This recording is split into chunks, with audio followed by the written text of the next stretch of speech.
कल वफाकी हुकूमत ने नई एनर्जी पॉलिसी जारी की और मुझे हो सकता है गवर्नमेंट से कई इख्तलाफात हों, इनकी जो माशी पॉलिसियाँ हैं वो गलत हो सकती हैं, इनकी जो कंपोजिशन है गवर्नमेंट की वो गलत हो सकती है, इनके फ़ैसले वो गलत हो सकते हैं और ये जो इनके अंदर एक लथार्जी है उस पर भी एतराज़ किया जा सकता है। लेकिन जहाँ तक ये फ़ैसला है, मुझे ये फ़ैसला बहुत अच्छा लगता है और मेरा ख्याल ये है कि पाकिस्तान की कामयाबी का रास्ता इन्हीं फ़ैसलों के अंदर है। काबीना ने यह फ़ैसला किया कि पूरे पाकिस्तान के अंदर रात 8:30 बजे तमाम दुकानें और शॉपिंग सेंटर्स बंद कर दिए जाएं और इसके साथ साथ तमाम शादी हाल 10 बजे बंद हो जानी चाहिए।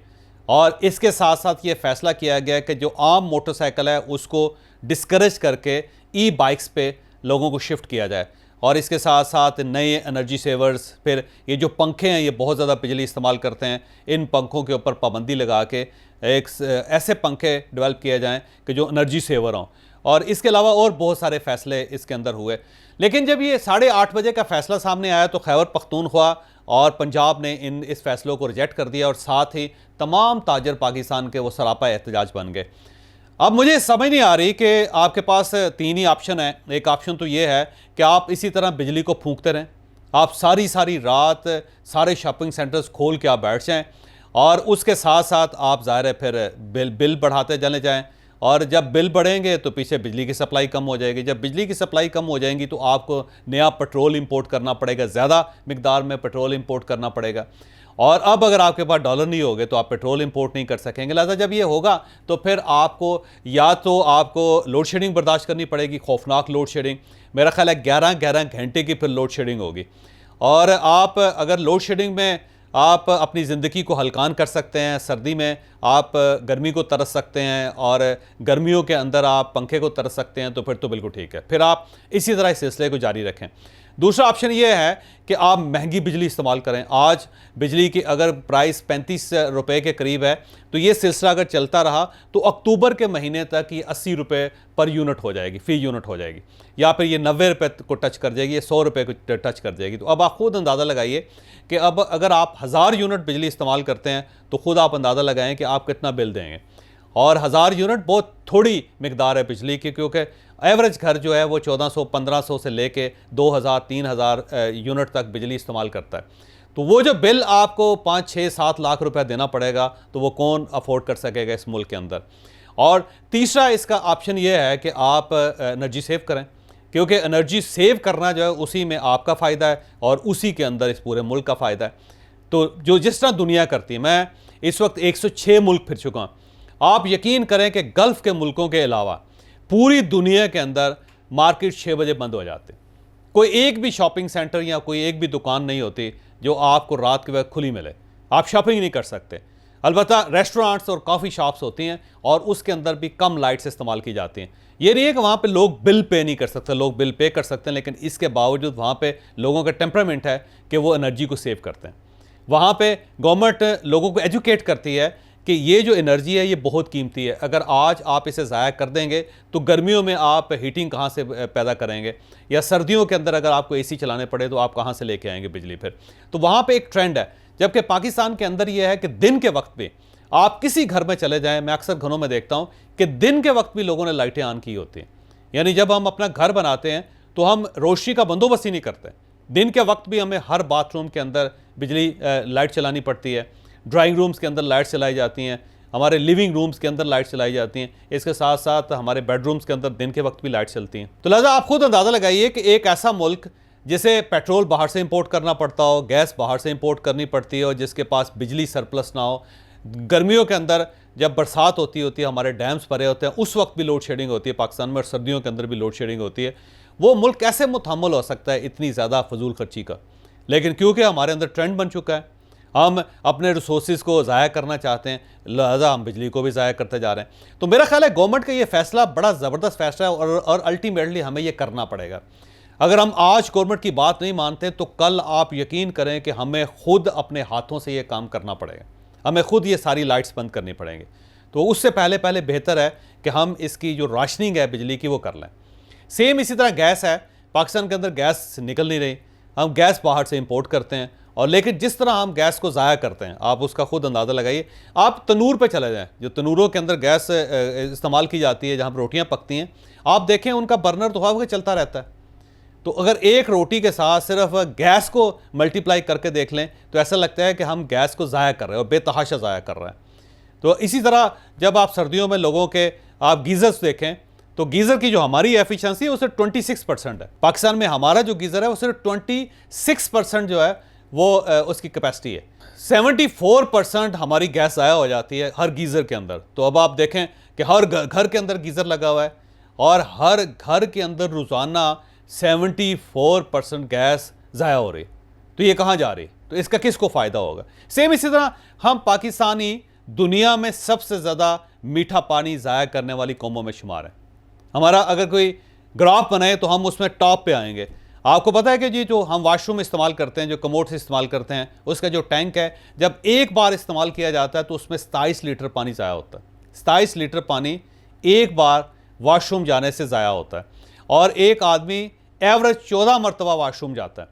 तो अगर आप एक बंदे को 27 लीटर फिर उसको 14 से अगर ज़रब दे लें तो अब आप खुद अंदाज़ा लगाएं कि कितना पानी ज़ाया होता है। और पानी ज़ाया करने में ये प्रॉब्लम नहीं है, ज़ाहिर वाशरूम जाना हमारी मजबूरी है, कोई शख्स वाशरूम तो कंट्रोल नहीं कर सकता। लेकिन इशू ये है कि ये जो पानी है ये मीठा पानी है, ये पीने वाला पानी होता है।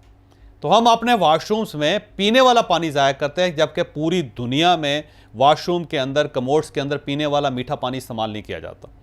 इसके लिए पानी को रीयूज़ किया जाता है। ये जो पानी जिससे हम नहाते हैं, जिससे हम हाथ धोते हैं और जिससे हम बर्तन धोते हैं, ये पानी दोबारा फ़िल्टर करके दोबारा वाशरूम्स के अंदर कमोड्स के अंदर डाला जाता है ताकि पानी को रीयूज़ किया जाए। लेकिन पाकिस्तान में आप किसी कमोड का बटन दबा लें, सीधा मीठा पानी जो है वो सीवरेज लाइन में चला जाएगा। तो आप अगर 22 करोड़ आबादी को 14 से मल्टीप्लाई कर दें, फिर 14 को 27 लीटर से मल्टीप्लाई कर दें, तो एक दिन में इतना ज़्यादा पानी पूरे पाकिस्तान के अंदर ज़ाया होता है। और इस पर आज तक कोई पॉलिसी पाकिस्तान के अंदर नहीं बन सकी। तो आप इससे अंदाज़ा लगाइए कि हम कितने फजूल खर्च लोग हैं। सेम इसी तरह अगर हम खुराक को देख लें तो पाकिस्तान के अंदर कितनी खुराक है जो रोज़ाना ज़ाया होते हैं। यानी पाकिस्तान एक ज़री मुल्क होने के बावजूद बाहर से गंदम इंपोर्ट करता है, बाहर से खाने का तेल इंपोर्ट करता है, बाहर से हम मेडिसन मंगवाते हैं। पाकिस्तान की 70% दालें, पाकिस्तान की 70% दालें बाहर से आती हैं, सिर्फ हम 30% दालें अपनी पैदा कर सकते हैं। तो आप इससे अंदाज़ा लगाएं कि फूड की जो डेफिशिएंसी है पाकिस्तान के अंदर वो कहाँ पहुँच रही है।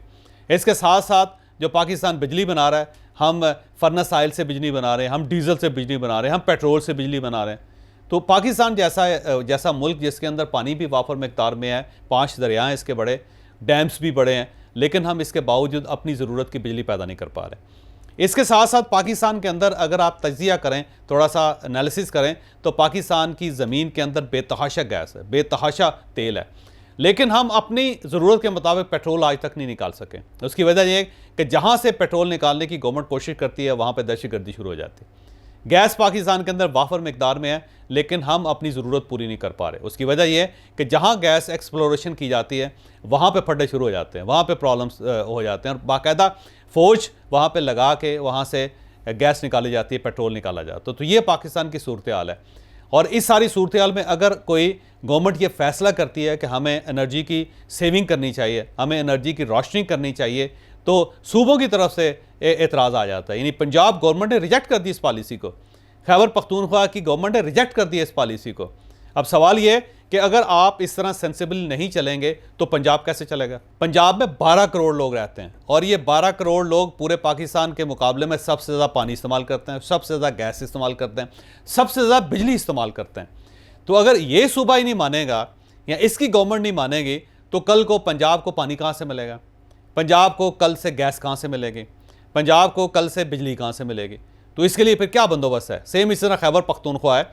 अगर खैबर पख्तूनख्वा की आवाम को कायल नहीं किया जाएगा, अगर वहाँ की गवर्नमेंट एतराज़ कर देगी, इनकार कर देगी, तो कल को खैबर पख्तूनख्वा के लिए पानी कहाँ से आएगा? उनके लिए गैस कहाँ से आएगी? उनके लिए बिजली कहाँ से आएगी? तो रिसोर्सेज को बचाना मेरा ख्याल है कौमी फ़र्ज़ है। इस पर अगर सियासत की जाए तो ये बहुत बड़ा जुल्म होगा इस मुल्क के साथ। तो हमें सेंसिबली चलना पड़ेगा, सोचना पड़ेगा, कुछ ना कुछ खिड़कियाँ अपने दिमाग की खोलनी पड़ेंगी। और अगर हम आज अपनी खिड़कियाँ दिमाग की नहीं खोल रहे तो यकीन करें कि फिर जो हमारे रिसोर्सेज हैं, जो दुनिया की सूरत हाल है, जो यूक्रेन की जंग चल रही है, जो दुनिया के अंदर रिसेशन चल रहा है, फिर 1 साल के बाद पाकिस्तान के अंदर कंप्लीट ब्लैकआउट होगा, बिजली होगी नहीं। तो जब बिजली होगी नहीं तो ऐ मेरे ताजर भाइयों, दुकानें कैसे खोल लोगे? फिर उसके बाद फिर आप अपना गीज़र कैसे ऑन कर लेंगे? गर्म पानी कहाँ से आ जाएगा आपके लिए? फिर आपके कमोड्स में, आपकी टूटियों में पानी कहाँ से आएगा? तो वो एक खौफनाक किस्म का माहौल होगा, एक खौफनाक किस्म की सूरत हाल होगी। और उससे अगर आप बचना चाहते हैं तो आज राशनिंग की आदत डालें। 8 बजे दुकानें बंद करें, कोई क़यामत नहीं आएगी, बहुत फ़र्क पड़ जाएगा। जिसने जो चीज़, जो बनियान ख़रीदनी है वो दिन को ख़रीद लिया करे ना। उसको क्या ज़रूरत है कि वो रात का इंतज़ार करे कि रात को 10:30 बजे जाके वो जूता ख़रीदेगा, कपड़े ख़रीदेगा या दूसरी चीज़ें ख़रीदेगा। अलबत्ता गवर्नमेंट को ये ज़रूर करना चाहिए कि रात के वक्त जो चाय खाने हैं उनको इजाज़त दे दे, कॉफ़ी शॉप्स को इजाज़त दे दे, रेस्टोरेंट्स को इजाज़त दे दे, जैसे यूरोप के अंदर इजाज़त दी जाती है। लेकिन वहाँ पे भी लाइट्स की राशनिंग होनी चाहिए। ये नहीं है कि आप कोई 200 बल्ब लगा के लोगों को खाना खिलाते रहें या लोगों को आप चाय पिलाते रहें, वो इससे बड़ा जुल्म है।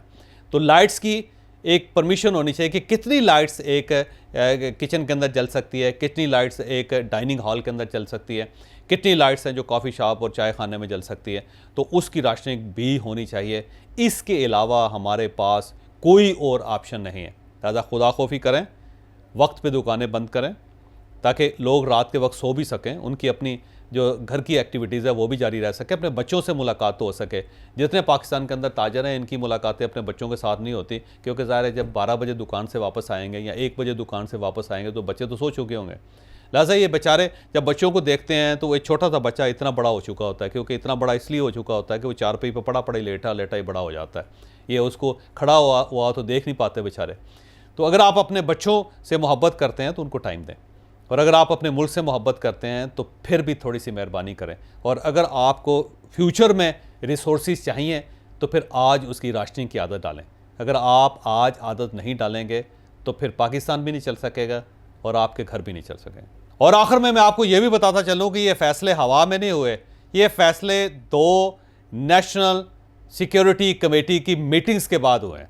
उसमें ये फ़ैसला हुआ है कि पाकिस्तान में एनर्जी बचानी है, और इसमें अगर किसी शख्स ने रुकावट बनने की कोशिश की तो उसके साथ आईनी हाथों से निपटा जाएगा।